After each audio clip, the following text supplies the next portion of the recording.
Your Excellencies, President Antonio Costa और president Ursula von der Leyen, दोनों देशों के डेलीगेट्स, मीडिया के साथियों, नमस्कार। अपने दो करीबी मित्रों प्रेसिडेंट कोस्टा और प्रेसिडेंट फॉन डेर लायन का इस अभूतपूर्व भारत यात्रा में स्वागत करते हुए मुझे बहुत खुशी हो रही है। कोस्टा जी अपनी सरल जीवन शैली और समाज के प्रति प्रेम के आधार पर लिस्बन के गांधी के नाम से जाने जाते हैं और उर्सुला जी जर्मनी की पहली महिला रक्षा मंत्री नहीं, यूरोपियन यूनियन कमीशन की भी पहली महिला प्रेसिडेंट बनकर पूरी दुनिया के लिए एक प्रेरणा है। कल एक ऐतिहासिक क्षण था जब पहली बार यूरोपियन यूनियन के लीडर्स भारत के गणतंत्र दिवस समारोह में मुख्य अतिथि के रूप में शामिल हुए। आज एक और ऐतिहासिक अवसर है जब विश्व की दो सबसे बड़ी लोकतांत्रिक शक्तियां अपने संबंधों में एक निर्णायक अध्याय जोड़ रही है। फ्रेंड्स, पिछले कुछ वर्षों में भारत और यूरोपियन यूनियन के संबंधों में उल्लेखनीय प्रगति हुई है। साझा लोकतांत्रिक मूल्यों, आर्थिक सिनर्जी और मजबूत पीपल टू पीपल टाइज के आधार पर हमारी साझेदारी नई ऊंचाइयों तक पहुंच रही है। आज हमारे बीच 180 बिलियन यूरो का ट्रेड है। 8 लाख से अधिक भारतीय यूरोपियन यूनियन के देशों में रह रहे हैं और सक्रिय योगदान दे रहे हैं।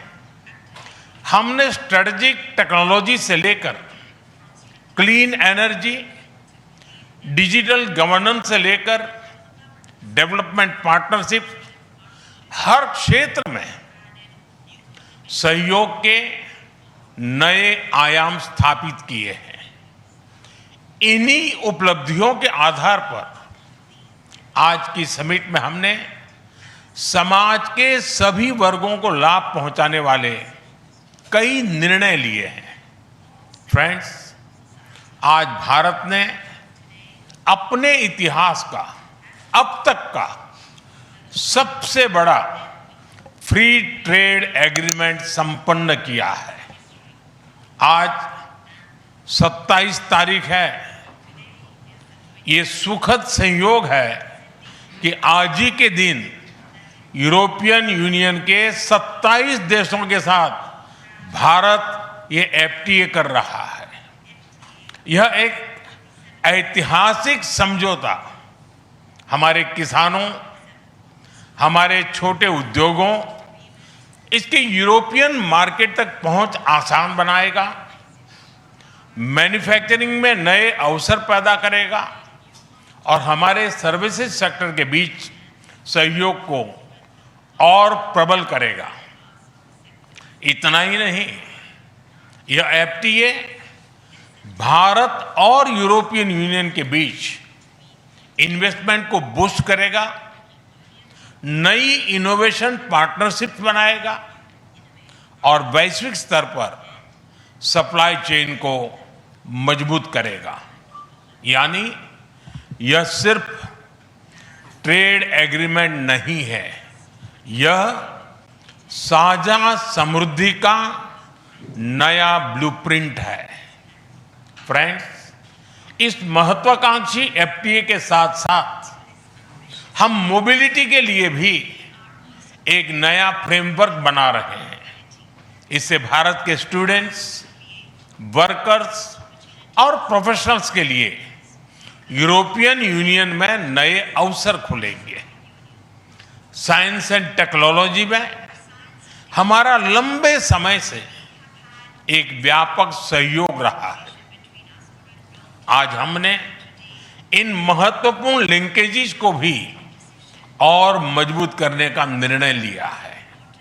फ्रेंड्स, रक्षा और सुरक्षा सहयोग किसी भी स्ट्रेटेजिक पार्टनरशिप की नींव होती है और आज हम इसे सिक्योरिटी एंड डिफेंस पार्टनरशिप के जरिए औपचारिक रूप दे रहे हैं।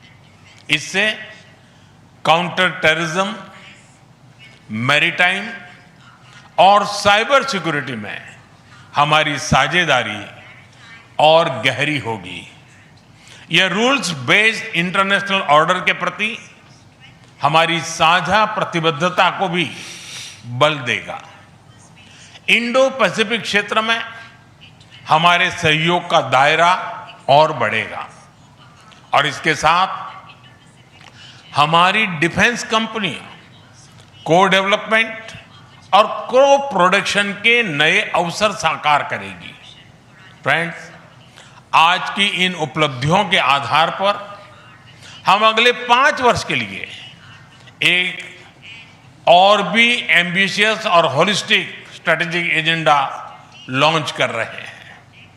एक जटिल वैश्विक वातावरण में यह एजेंडा स्पष्ट दिशा देगा, हमारी साझा समृद्धि को आगे बढ़ाएगा, इनोवेशन को गति देगा, सुरक्षा सहयोग और सुदृढ़ करेगा और पीपल टू पीपल टाइज को और गहरा करेगा।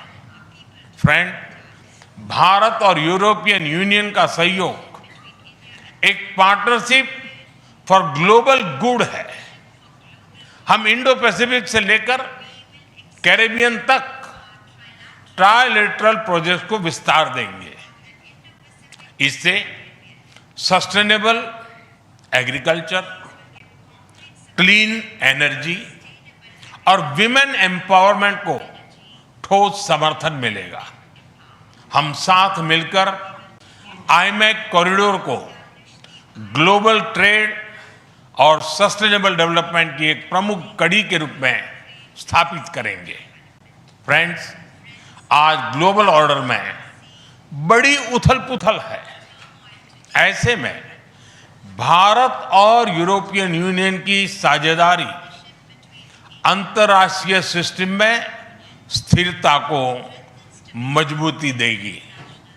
इस संदर्भ में आज हमने यूक्रेन, पश्चिमी एशिया, इंडो पैसिफिक सहित कई वैश्विक मुद्दों पर विस्तार से चर्चा की। मल्टीलेटरलिज्म और इंटरनेशनल नॉर्म्स का सम्मान हमारी साझी प्राथमिकता है। हम एकमत है कि आज के चैलेंजेस का समाधान करने के लिए ग्लोबल इंस्टीट्यूशंस का रिफॉर्म अनिवार्य है। फ्रेंड्स, राष्ट्रों के संबंधों में कभी कभी ऐसा क्षण आता है जब इतिहास स्वयं कहता है, यहीं से दिशा बदली, यहीं से एक नया युग शुरू हुआ।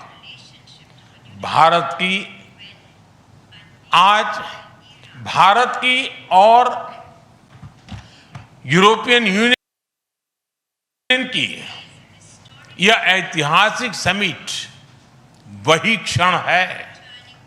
मैं एक बार फिर इस अभूतपूर्व यात्रा के लिए भारत के प्रति और प्रेसिडेंट फॉन डेर लायन का हार्दिक धन्यवाद करता हूं।